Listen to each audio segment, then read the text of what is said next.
तो जो मेरा ये 13 क्वेश्चन था, ऑर्डर तो मैंने आपको बताया, ऑर्डर में कोई स्पेशल केस नहीं है, जैसे देख रहे हैं वैसे ऑर्डर तो हमारा कितना आएगा 2, y का मैक्सिमम डेरिवेटिव इस पर 2, डिग्री नॉट डिफाइन, डिग्री 2 मत बोल देना, क्योंकि ये स्पेशल केस है ट्रिग्नोमेट्रिक रेशियो के एंगल में क्या आ गया, डिपेंडेंट वेरिएबल का derivative with respect to independent आ गया। अब तो ये फर्स्ट ऑर्डर का हो चाहे सेकंड ऑर्डर का, फर्क नहीं पड़ता, डिग्री नॉट डिफाइंड आएगी, राइट।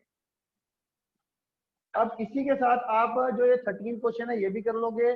14 क्वेश्चन में देखो साइन ट्रिग्नोमेट्रिक रेशियो के एंगल में y डैश आ गया, y डैश का मतलब dy बाई dx, मतलब डिग्री तो नॉट डिफाइंड होगी और ऑर्डर ऑर्डर 2 है इसका 14 क्वेश्चन, ठीक है। अब 15 क्वेश्चन देखिए, 15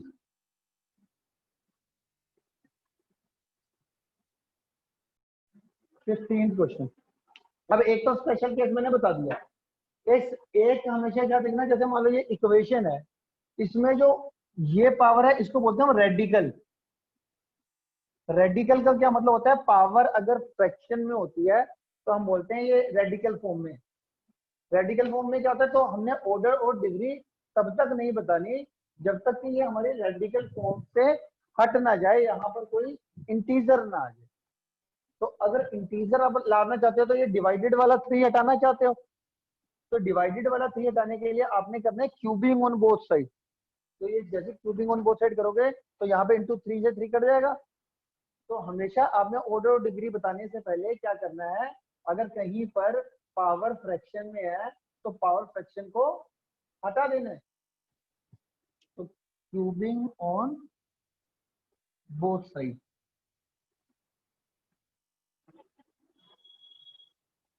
तो ये कितना आ जाएगा मेरा 1 plus d Y by D x का क्यूब की पावर, ये क्यूबिंग करोगे तो कितना आ जाएगा, सॉरी 4/3 इंटू 3 हो जाएगा ना, ये क्यूबिंग करने के बाद 3 से 3 कट जाएगा, ये पी का क्यूब आ जाएगा और d square y by D x square का क्यूब आ जाएगा ये।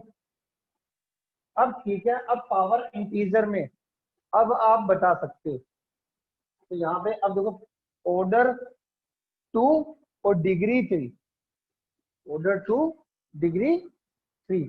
अब अगर किसी बच्चे ने ये पावर ना हटाई होती तो वो बोलता ऑर्डर 2 डिग्री 1 बोलता। अगर आपको ये रूल ना पता हो कि भाई पावर जो फ्रैक्शन में है इसको पहले आपने इंटीजर में बनानी है, ठीक है, तो या नेचुरल नंबर में बनानी है, तो आपको क्या लगेगा कि अगर डायरेक्ट बोलोगे तो ऑर्डर 2 डिग्री 1 यहाँ पे। अब देखो अगर किसी को रूल पता है तो उसका आंसर चेंज हो गया ना, तो यहाँ पे हमारा ऑर्डर 2 डिग्री 3,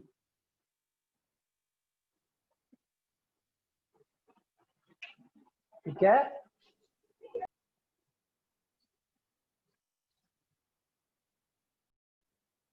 एक और केस होता है जिसमें ऑर्डर और डिग्री जो है वो आपने तब तक नहीं बतानी, वो देखो वो कौन सा रूल है, अगर कुछ ऐसा रहता है देखो, जैसे D Y by D X, ये D square Y by D x square plus यहाँ पे 3x upon D Y by D X plus is equal to 7। मान लो ये डिफरेंशियल इक्वेशन आ जाती है आपके पास, ये डिफरेंशियल इक्वेशन आ जाती है, तो आपने क्या करना है, इसमें स्पेशल बात क्या है कि डिपेंडेंट वेरिएबल का डेरिवेटिव इक्वल टू इंडिपेंडेंट, चाहे ऑर्डर 1 हो चाहे ऑर्डर 2 हो चाहे कोई सा भी ऑर्डर हो, अगर वो डिनोमिनेटर में आ गया, अगर वो किसमें आ गया, डिनोमिनेटर के अंदर अगर वो आ जाता है तो सबसे पहले इसको आपको क्या करना है कि इसको न्यूमरेटर में लाना है। तब तक आपने ऑर्डर डिग्री नहीं बतानी जब तक कि ये डिनोमिनेटर में, तब तक नहीं बताना आपने, पहले इसको आप सिंप्लीफाई करोगे और आप क्या करोगे, इसको न्यूमरेटर में लेकर आओगे। तो इसमें मैं क्या करूंगा, इसका एलसीएम ले लूंगा, जैसे 1 और डीवाई बाई डीएक्स का एलसीएम कितना आएगा, डीवाई बाई डीएक्स, फिर इसको इससे इसको 1 से मल्टीप्लाई करके ये इंटू दिस, तो ये कितना आ जाएगा, d square Y by D x square into d y by d x is equal to 7, cross multiply करो, एलसीएम ले लिया ना बस,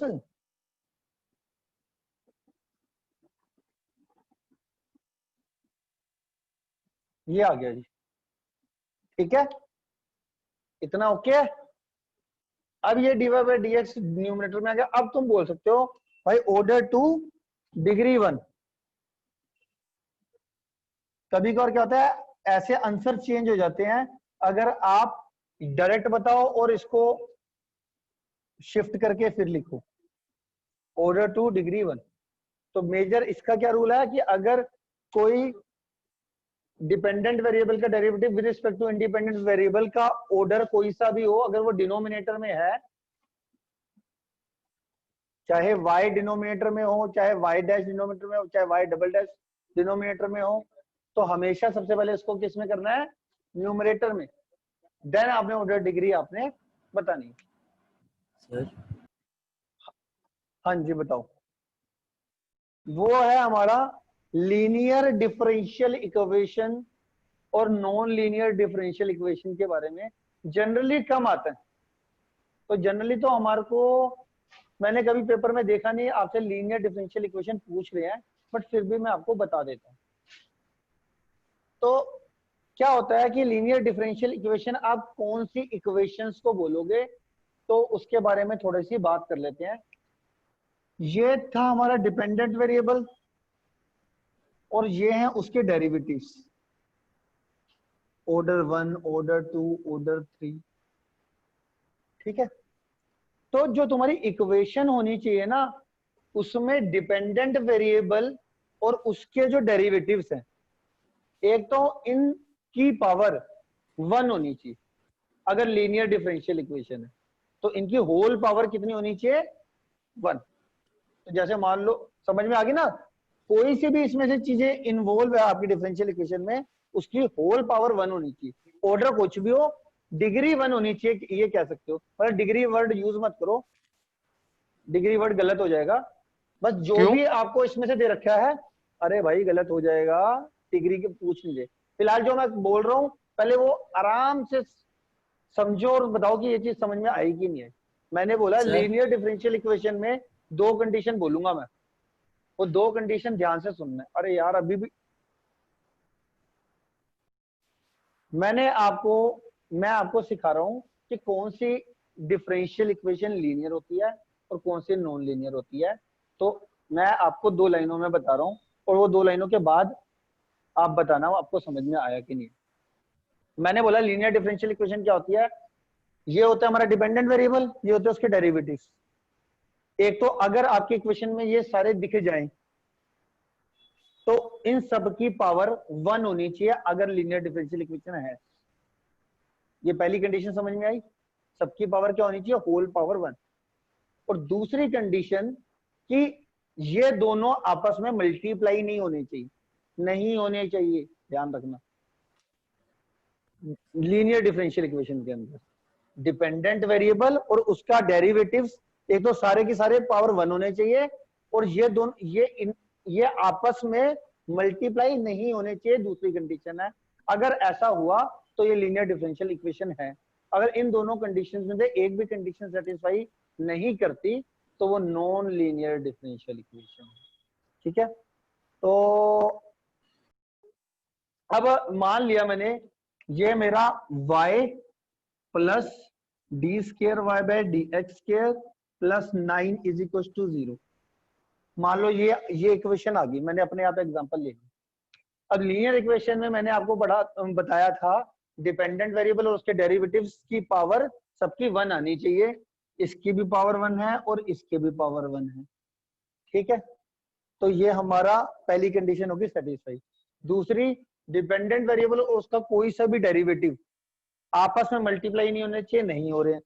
डिपेंडेंट वेरिएबल और उसका डेरिवेटिव मल्टीप्लाई नहीं हो रहा। इसके अगेंस्ट बता देता हूं कि मल्टीप्लाई कैसे, जैसे y और d square y by d x square, अब ये मल्टीप्लाई हो गए, ये नॉन लीनियर में आ जाएगा। चाहे दोनों की पावर तो 1 है, बट एक कंडीशन सेटिस्फाई नहीं हो रही कि ये मल्टीप्लाई, मैंने कहा था नहीं होने चाहिए। डिपेंडेंट वेरिएबल और उसका कोई सा भी डेरिवेटिव आपस में मल्टीप्लाई नहीं होना चाहिए। तो ये मेरा एक कंडीशन सेटिस्फाई कर रहा है, एक नहीं कर रहा, तो ये मेरा नॉन लीनियर में आ जाएगा और ये मेरा लीनियर में आ रहा है, ठीक है। तो अब आप मुझसे